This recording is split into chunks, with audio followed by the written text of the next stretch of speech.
Donc moi je m'appelle Yannick Vernini, je suis journaliste, localier, puisque vous êtes dans une locale à Nancy. Et alors, on vous a vu en conférence de Mhm. rédaction. Est-ce que vous pouvez nous expliquer à peu près comment ça se déroule, à quoi ça sert Alors la conférence de rédaction, pour faire simple, elle réunit tous les journalistes présents le jour-là, et c'est elle qui détermine le fil conducteur de l'édition du lendemain. Et ça nous permet également, nous, chacun de faire un point sur notre agenda du jour, sur ce que chacun a à faire. Donc on travaille avec ce document-là, qui est géré aussi par les secrétaires en fait, Mhm. et qui nous envoie par mail ce qu'on appelle nos tâches, donc les sujets à traiter. Mhm. On les valide et après donc on suit, on sait ce que l'on a à en faire, en sachant que ce document-là n'est pas figé en fait. Voilà. C'est une trame. D'accord. Il se peut que dans la journée, il y ait des sujets qui viennent se rajouter à l'agenda. D'accord. Ça, c'est un travail conjoint, c'est-à-dire que nous, soit on peut ajouter nos rendez-vous ou nos sujets depuis nos postes de travail, où on met le sujet, l'heure, et on se l'attribue, soit c'est les secrétaires, en fait, euh, avec nos responsables, qui nous l'attribuent. Voilà, pareil, donc c'est le même logiciel, elle nous envoie et nous, on valide la prise en compte par mail. D'accord. Et tout apparaît après dans ce document, c'est valable pour les photographes, pour les responsables qui sont dessus aussi, Ah oui, et puis comme nous. un planning en fait. Voilà. D'accord. C'est l'agenda du jour, c'est voilà. Mais tous les sujets qui sont, enfin, qui figurent là ne seront pas forcément dans l'édition du lendemain. Ah oui, après vous choisissez. Après, il y a ce qu'on appelle par exemple des temps forts, c'est la double page en ouverture. Ça nécessite souvent plusieurs journées de travail, plusieurs D'accord. rendez-vous. C'est quoi la définition d'un journaliste et est-ce qu'il y a des règles à respecter, des codes? La définition d'un journaliste, bah, son premier rôle, c'est un vecteur d'info, c'est amener de l'info au lecteur. Donc c'est la tâche première. Après, il a des devoirs, des codes. Le premier devoir, c'est de vérifier son information, de la recouper, c'est-à-dire c'est pas parce qu'une personne va nous la donner qu'elle sera forcément juste. Il faut vérifier auprès de 2, 3, 4, le plus de sources possible, notamment sur les faits divers, notamment sur des sujets sensibles. Bon, après, sur de la culture, par exemple, un concert prévu telle date, ça, il n'y a pas de souci. Mais notre devoir, c'est d'informer, c'est de vérifier les informations. C'est pas parce qu'on croit tenir un scoop, voilà, qu'il faut à tout prix sortir l'info, ce que certains font sans vergogne, même en nous copiant parfois. Voilà, il faut vraiment vérifier l'info. Ça, c'est les devoirs, c'est ce qu'on appelle, même si le mot maintenant est un peu galvaudé, c'est la déontologie. Mais le premier boulot, c'est de vérifier les infos que l'on passe dans le journal. Et bien sûr, notre métier premier, c'est de donner de l'info. Et après, l'info, il faut la traiter avec ce que nous, on appelle un angle. C'est-à-dire que vous allez traiter la place Stanislas, on ne va pas raconter son histoire, on va fixer ou une fontaine. Bon, l'exemple est large, mais c'est valable pour tous les sujets. Il y en a certains qui se traitent au sens large, mais la majorité des sujets, il faut trouver ce que l'on appelle un angle d'attaque pour le traiter. D'accord. Et parfois décaler le traitement. Parce qu'il a été traité, c'est le problème d'une locale comme Nancy, c'est que souvent le sujet, il a déjà été traité chaque année, c'est ce qu'on appelle des marronniers, des sujets qui reviennent chaque année. Il faut à chaque fois essayer de trouver un angle différent de celui de l'année qui précède. Ah oui. Comment vous pouvez définir l'importance d'un journaliste en ce moment Bah, l'importance, en ce moment, j'en sais rien. Après, ça dépend pour qui vous travaillez, pour quel média vous travaillez, ce qu'on vous autorise à faire ou à ne pas faire. Je sais qu'à l'Est républicain, on a des responsables, une rédaction en chef qui sont très pointilleux, justement, et je me répète, sur la vérification de l'information. On ne sort pas une info si on ne l'a pas vérifiée, quitte à laisser la place, alors notamment maintenant avec la concurrence qui vient du web et des blogs et qui ne vérifient pas et qui balancent ça, voilà. Nous, voilà, on a cette exigence-là. Donc, après, ça dépend vraiment pour quel support, pour quel média vous travaillez, et chacun a ses règles. Nous, on va dire qu'on travaille encore, entre guillemets, à l'ancienne, c'est-à-dire qu'on vérifie vraiment, parce qu'aussi, on a des interlocuteurs solides, on a des sources solides qui nous permettent à chaque fois de vérifier l'information. oui, les sources solides, comment vous Des personnes fiables. Alors, une source solide, c'est une personne fiable. On sait que si elle nous la donne, l'info, c'est qu'elle-même déjà a fait un premier travail de vérification. C'est des personnes de la société civile, voilà, qui travaillent dans certains organismes. Ça peut être dans l'administration, dans la fonction publique, dans le privé, même par leurs amis, par leur propre réseau d'amis. c'est eux qui nous alimentent. Et déjà, eux ont fait un premier souvent travail de vérification que nous, après, on fait et que l'on confirme. D'accord. Après, nous, effectivement, on a aussi un site web et une page Facebook. On est présent sur les réseaux sociaux, ce qui ne nous empêche pas de continuer à vérifier avant de mettre en ligne, quitte à passer après d'autres supports, quoi. D'accord. Si on veut parler de Dépêche, on ne travaille pas sur Dépêche. Hein, nous, c'est le service d'information générale qui est à Oudemont et à Voipé maintenant, qui travaille sur Dépêche. Nous, on travaille sur nos réseaux d'information, qui nous envoient un mail ou un SMS, où il y a aussi effectivement les canaux officiels avec les attachés de presse, les services com, qui nous envoient leur communiqué de presse en disant voilà, tel jour, telle date, il y a un tel qui vient là, ou on organise ça. Voilà, on peut l'assimiler à une dépêche, mais l'info immédiate, elle est souvent traitée en fait divers, parce que souvent l'info immédiate, c'est du fait divers. Donc là, c'est le fait diversier qui traite. On a un téléphone de permanence que les instances ont, que nos sources ont. Et voilà, ça, on peut assimiler ça à une dépêche. D'accord. C'est quoi un fait divers? Alors, un fait divers, parce que moi en fait je suis aussi fait diversier. Je viens en numéro 3, c'est-à-dire quand mes deux collègues ne sont pas là, c'est moi qui traite les faits divers. Les faits divers, c'est tout ce qui est accident, incendie, tout ce qui n'est pas forcément marrant, et c'est pourtant ce que les gens lisent le plus. Et en quoi c'est important justement de traiter les faits divers? C'est important parce que c'est ce que lisent vraiment les gens. Enfin, vraiment, c'est ce que lisent le plus les gens, ça on en est sûr, les études sont là pour le prouver. Et là, par contre, c'est le domaine qui nécessite le plus de recoupement des sources, voilà, sur les faits, notamment sur des cas assez graves, ou de meurtre, ou de choses comme ça. On ne peut pas balancer les choses sans les avoir recoupées, surtout quand les sources officielles restent muettes. Où là, ça devient encore plus compliqué, parce que bon, si une source officielle le confirme, c'est assez facile et tout le monde a l'info.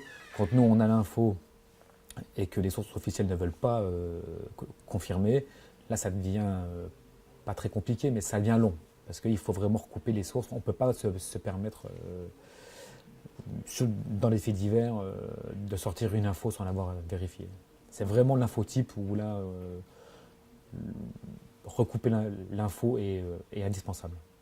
Mais en quoi c'est important justement l'info fait divers pour le citoyen? C'est ce qu'on appelle la loi de proximité, c'est-à-dire qu'effectivement, ou de manière plus morbide, la loi du mort au kilomètre, les 10 000 morts au Japon vont moins intéresser le lecteur que l'ambulance qui sera en bas de la rue. Lui, il va falloir savoir pourquoi cette ambulance était là, pourquoi le camion de pompiers était là, pourquoi il y avait trois voitures de police alors qu'il y a eu 10 000 morts ailleurs dans le monde. Lui, ce qui l'intéresse, c'est ce qui se passe dans son périmètre de vie, dans son bassin de vie, y compris, alors quand on entend bassin de vie, c'est son lieu de vie privé, mais aussi de son lieu de vie professionnel, qui des fois est à 30 ou 50 km de chez lui. C'est ce qu'on appelle la loi de proximité, c'est ce qui fait, lui, qui va l'intéresser, parce que dans sa pause de midi, il aura vu des camions de pompiers, ou il aura entendu, il aura vu une agitation, et il veut savoir pourquoi. Donc il y a ce besoin de se sentir menacé en soi Menacé, non, c'est de la curiosité. Souvent, je pense que nous tous là ici, nous les premiers, on va peut-être pas forcément s'arrêter, mais si on voit 3 camions de pompiers et 2 voitures de police, on va ralentir le pas et on va jeter un œil. Après, il y a de la curiosité morbide des gens, ça on n'y fera rien, hein. D'ailleurs, les pompiers doivent y faire face régulièrement. C'est pour ça qu'on voit des fois des bâches mises autour des accidents. Mais nous les premiers, quand on passe, qu'on voit une agitation, on va jeter un œil. Même si on dit non, mais si, on va y jeter un œil, on va ralentir. Et après, on va essayer d'avoir l'info. Alors maintenant, les réseaux sociaux aussi donnent cette info-là, notamment sur les accidents de la route, où il y a des pages qui sont assez actives. Voilà, c'est vraiment la curiosité du lecteur qui fait que... Alors, elle peut être morbide, mais il y a une vraie demande. Le constat, il est simple, c'est qu'un fait divers, c'est ce qui marche le mieux. Alors, je mets ça entre 6 paires de guillemets, hein, c'est ce qui fonctionne le mieux en nombre de vues sur le site internet. C'est ce qui... On le voit, quoi. Même le plus petit fait divers, un petit accrochage, une voiture sur le toit où il n'y a rien finalement, la personne est sortie elle-même de sa voiture, ça fait tout de suite 15-20 000 vues. Tout à l'heure, vous parlez de la déontologie. Qu'est-ce que vous pensez de la profession aujourd'hui du journaliste? Est-ce que la déontologie, elle est mise aux oubliettes ou Vous pensez que les journalistes la respectent Bah, ça, c'est un choix personnel, hein. Moi, j'ai pas d'avis là-dessus. Chacun, je pense que comme dans toutes les professions, chacun voit midi à sa porte. C'est un peu comme le dentiste qui va essayer de vous mettre à tout prix une couronne à 15 000, alors qu'il pourrait faire autrement. Bon, bah, chacun voit midi à sa porte. Effectivement, on peut se poser la question. Je pense que l'arrivée de ce qu'on appelle les pure players sur le web et sur les smartphones ont changé la donne parce qu'eux balancent l'info très vite. Donc même nous, on travaillait à notre rythme, entre guillemets, effectivement, bien qu'on soit sur un quotidien, on s'est dit maintenant quand on a une info, est-ce qu'on la sort en premier ou oui, on veut la sortir en premier, mais pas sans prendre de précautions, alors qu'eux n'en prennent peut-être pas. Donc est-ce qu'elle est encore respectée? Oui et non, ça dépend. Voilà, chacun voit midi à sa porte, et puis après, on en vient toujours pareil, il y a une hiérarchie qui fait ou non son travail. Si la hiérarchie autorise la publication d'infos sans vérification préalable ou vraiment avec les vérifications minimum, souvent qui n'en sont pas, puisque c'est une information que l'on reçoit, bah après c'est leur libre choix, quoi. Voilà. Après, chacun travaille avec sa conscience, on va dire. Et justement, est-ce que c'est vous qui tweetez, par exemple, c'est les journalistes, ça fait partie du rôle du journaliste? Maintenant, oui et non. Alors, moi, je sais que par exemple, on est quelques-uns ici où sur nos comptes, sur nos applications Twitter, on a accès au compte de l'agence de Nancy. C'est-à-dire qu'on est 3 ou 4 ou 5, je crois. On peut tweeter au nom de l'agence de Nancy, de même qu'on peut publier sur la page Facebook de la rédaction de Nancy. On est quelques-uns, voilà, comme ça, où on est entre guillemets administrateur, où on peut prendre la main et envoyer. Mais là, c'est pareil, c'est une responsabilité. Donc, il faut vraiment, voilà, on en est toujours pareil, prendre les précautions. Mais oui, on tweet, et après, quand on rentre, on fait ce qu'on appelle un lead. On fait quelques lignes et une photo déjà pour mettre tout de suite sur le web, pour que les gens aient l'info, ce qu'on appelle du push mail, quoi, de l'info push. Et après, nous, derrière, on développe le papier, ou on le mettra en ligne après, ou les gens le retrouveront le lendemain dans l'édition de papier. Mais l'info brute, dès qu'on revient ici, on l'envoie, ou si on est loin, il nous arrive parfois d'envoyer depuis nos smartphones un mail à la responsable du SR, là, qui elle se chargera de mettre en ligne la photo et le mail, 10 lignes qui expliquent.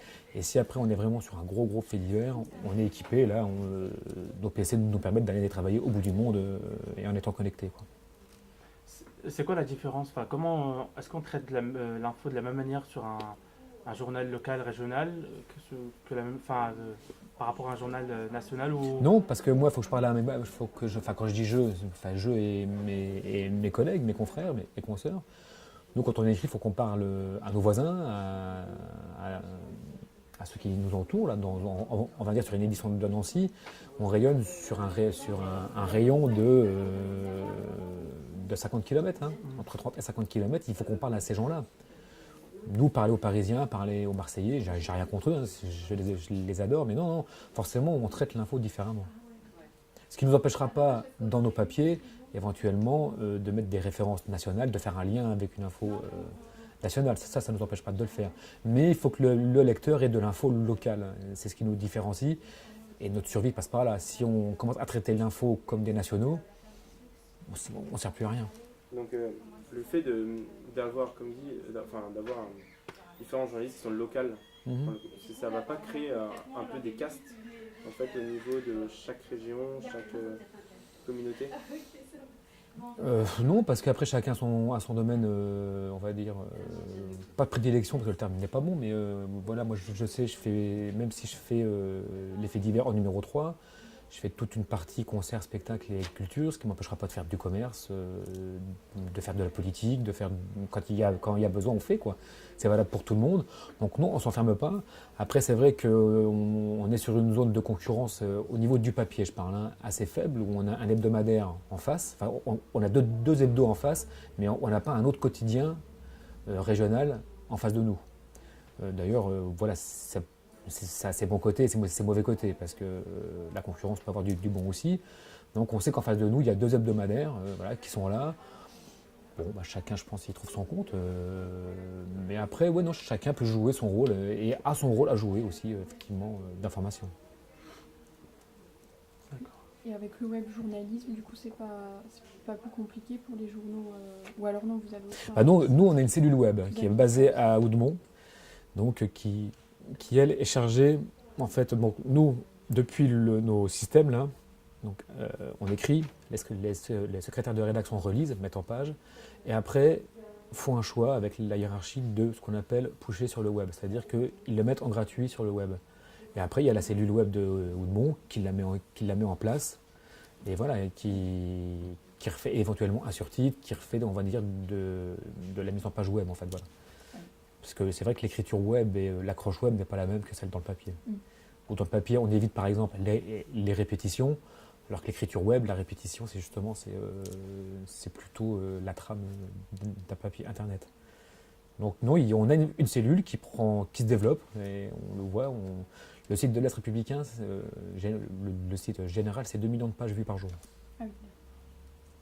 Donc voilà, ça monte, ça prend forme.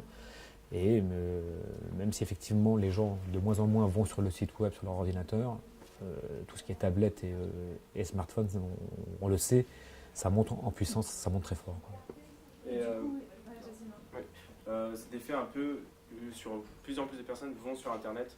Est-ce que vous n'avez pas cette impression que le papier va être remplacé par...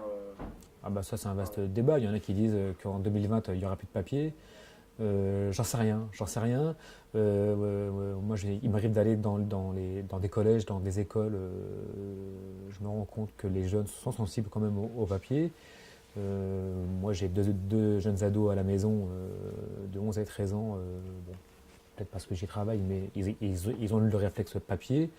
Je pense que le web continuera à monter en puissance avec de l'info brève, parce que le web, c'est du zapping, hein, on lit l'info principale. Après, le papier a toujours un rôle à jouer dans de l'info développée. Après, est-ce qu'on sera encore là dans 10 ans, dans 20 ans, dans 50 ans? Alors ça, je ne saurais pas le dire. J'espère, parce que finalement, on se rend compte que tout a un cycle et on revient toujours... il y a 20 ans, 30 ans de ça, le CD avait prédit la mort du vinyle et maintenant tout le monde s'arrache les platines vinyles et les albums des artistes en vinyle. Le VHS revient, la cassette audio revient. Donc voilà, je ne saurais pas dire, j'ai vraiment pas la réponse. Un peu comme les livres avec les fameuses liseuses électroniques, on avait dit ça y est, c'est fini, tout le monde va télécharger. Finalement, le livre sur la place montre que le livre a toute sa place et le papier surtout a toute sa place. Alors pour nous, c'est la grande inconnue. Ça, tout le monde y va de ses prédictions, tout le monde y va de ses... Voilà, je ne sais pas où il regarde, dans les astres peut-être.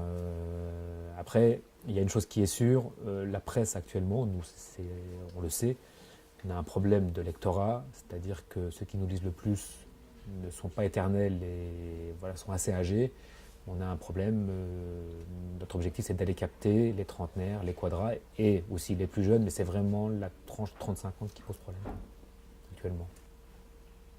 Alors il faut peut-être aussi qu'on se demande si ce qu'on leur vend au niveau du contenu leur convient, c'est tout. Et cette autocritique là à faire. Oui, mais justement, c'est un petit peu, c'est dangereux la démarche, quoi, en fait. On va... Bon, on est sur un fil. Ouais. Est-ce qu'on prend le risque de... Comment dire? Est-ce qu'on prend le risque de perdre ou de laisser s'éloigner ceux qui nous lisent depuis 30 ans, depuis 50 ans, et aller chercher ce qu'on a, la population active, on va l'appeler comme ça, ou est-ce qu'on ne bouge pas parce qu'on a un matelas qui est là, mais qui s'érode. Et l'érosion de la presse, elle ne date pas d'hier, hein, elle date des années 60. Hein. Oui, mais du coup, ça changera en quoi le contenu? La question est de se poser, c'est est-ce qu'on leur sert, nous, enfin ce qu'on leur sert, ce qu'on leur revend alors on a des études lecteurs qui nous disent que voilà, ce qui les intéresse le plus, ce qui les intéresse le moins, mais est-ce que forcément ce qui les intéresse le moins, il ne faut pas le traiter? Est-ce que c'est pas une valeur ajoutée en fait, finalement par rapport à ce qui les intéresse le plus? Et après dans la façon de le traiter aussi. Alors on est en plein dedans, on est passé au tabloïd le 16 novembre, il y a une charte éditoriale qui a été remise sur pied avec des groupes de travail, donc on est en plein dedans, même nous dans notre façon d'écrire et d'aborder les sujets, on est en pleine mutation, c'est pas simple, parce qu'il faut changer nos manières d'écrire, savoir écrire plus court, parce que je pense qu'effectivement, au-delà de 2500 signes, 3000, le lecteur décroche. Voilà, ça remet tout en cause et on est en plein dedans en fait. On est en plein dedans et savoir quels sujets vont faire revenir, ça c'est très compliqué parce que visiblement personne n'a la recette dans la presse écrite en France. Et vous le voyez quelque chose comme positif ou plutôt négatif en fait? du contenu, de faire plus synthétique.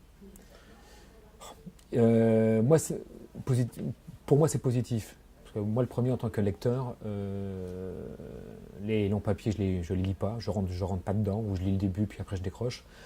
Et surtout que maintenant, on a ce qu'on appelle vraiment les temps forts. Donc, c'est les pages panoramiques, les doubles pages, qui nous permettent vraiment, si le sujet le mérite, de traiter un thème avec différents angles. Donc là, on peut donner de la matière, c'est quasiment un dossier. Après, il y a des papiers, 2500 signes, c'est largement suffisant pour expliquer et donner l'info au lecteur, sans rentrer dans le détail. Et si ça mérite plus, à ce moment-là, il y a débat en conférence de rédaction. Est-ce que finalement, ça ne mérite pas un temps fort plutôt qu'un simple papier? Justement, c'est pas un souci. Enfin, peut-être c'est pas le cas de l'Est républicain, mais par exemple, vu que maintenant on doit écrire court, mais est-ce que c'est une raison pour, enfin, excusez-moi, écrire sur n'importe quoi? Parce que la dernière fois, j'ai fait un article sur Le Monde où ils ont fait un article sur, il y a eu des tags sur un mur, etc. Est-ce que c'est pas une Ah bah c'est un peu... Mais ça a toujours été, parce qu'il y a l'angoisse pour tout le monde de la page blanche, hein, il n'y a pas que les écrivains. Bon, là, on est dans une période où il y a de l'info, mais croyez-moi que juillet-août, faut se creuser le crâne. Personne n'est là, il faut trouver des sujets, des angles. Donc effectivement, alors écrire court, est-ce que ça amène à tout traiter? Non, parce qu'en plus, nous, maintenant, le tabloïd a considérablement réduit, le volume d'articles. Même si effectivement on peut toujours tout traiter, il y a des choix à faire. Est-ce qu'on traite, est-ce qu'on traite pas? Il y a des jours où on n'a pas le choix. Il y a aussi des jours où on sait que effectivement, on en parlait tout à l'heure, les tags dans le monde, effectivement, ça n'intéresse pas grand monde.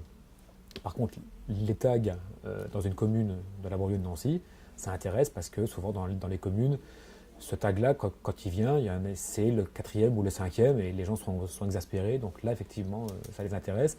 Et l'info, comme ce matin on l'a vu, c'est que les gens, beaucoup ne le savent pas, quand le tag donne sur la voie publique, le Grand Nancy vient dans la journée et l'efface. Et c'est gratuit. Et ça, c'est une info. Voilà, là, on donne de l'info. On traite l'info en disant, voilà, s'il y a une série de tags, mais on donne aussi une info aux gens en disant, voilà, si c'est sur votre mur qui donne sur la voie publique, c'est gratuit et le Grand Nancy vient dans la journée. Donc après, on en revient à la loi de proximité, quoi. Mais après, voilà, il y a des choix à faire et les choix, vous savez, on en discute. Parfois, ça peut être tendu. Il y a des échanges. Et les échanges, ça commence le matin ici en conférence de rédaction et ça continue jusqu'au soir, 20h, 21h. C'est le choix de la photo de une qui peut changer dans la journée. C'est aussi pour ça qu'on travaille en open space parce que des fois, c'est pas facile. Mais il y a de l'échange. Qui vous relie? Le secrétariat de rédaction, en fait, c'est le pool qui est entre le bureau de nos directeurs et la partie au fond. Là, donc voilà. Est-ce que vous avez déjà eu des articles qui n'ont pas passé, qui étaient censurés entre guillemets? Jamais. Si il pose problème, il y a discussion. Il peut poser problème pour des termes, pour autres. Non. Alors, ils ont le pouvoir de changer le titre s'ils estiment que le titre n'est pas bon. Mais ils nous appellent. Ils nous appellent quand c'est comme ça en disant écoute, le titre par rapport à autre chose. Voilà. Comme je disais tout à l'heure, il y a de l'échange du matin au soir, donc ça, il n'y a aucun souci là-dessus. Et au niveau censure à l'Est, on est libre, vraiment. On a une liberté totale dans ce qu'on écrit, dans les limites de la loi, bien sûr. Après, si ça pose problème par rapport à la charte éditoriale, il y a une discussion. Il y a une discussion qui s'engage, et puis il y a un arbitrage, et puis souvent il y a un compromis qui est trouvé. Mais on a tout ce qui est ici, il n'y a pas un seul article où à la fin on va nous dire non, ça finalement on ne le passe pas. C'est quoi une charte éditoriale? Une charte éditoriale, ça va être par exemple en justice, à partir de quelle peine est-ce que l'on met le nom et le prénom du prévenu. Quand il prend 1 an de prison ferme, là on met son nom et son prénom. On met l'identité. Alors qu'on pourrait la mettre, puisque comme ce sont des audiences publiques, on pourrait très bien la mettre même pour 1 mois avec sursis. On pourrait mettre. Donc c'est ce qui définit, on va dire, quelques règles comme ça. Alors c'est pas de la censure, c'est des choix éditoriaux, voilà, qui sont arbitrés par la rédaction en chef. La manière de traiter tel ou tel thème, c'est ça, on n'en fera pas une page. Le commerce, c'est 1500 signes, pas plus. Voilà, c'est des choses comme ça. Parce qu'après, ça peut virer à la pub. On est là pour véhiculer de l'info. Donc c'est ce qui fixe en fait pas nos règles de travail, mais c'est un peu ça quand même.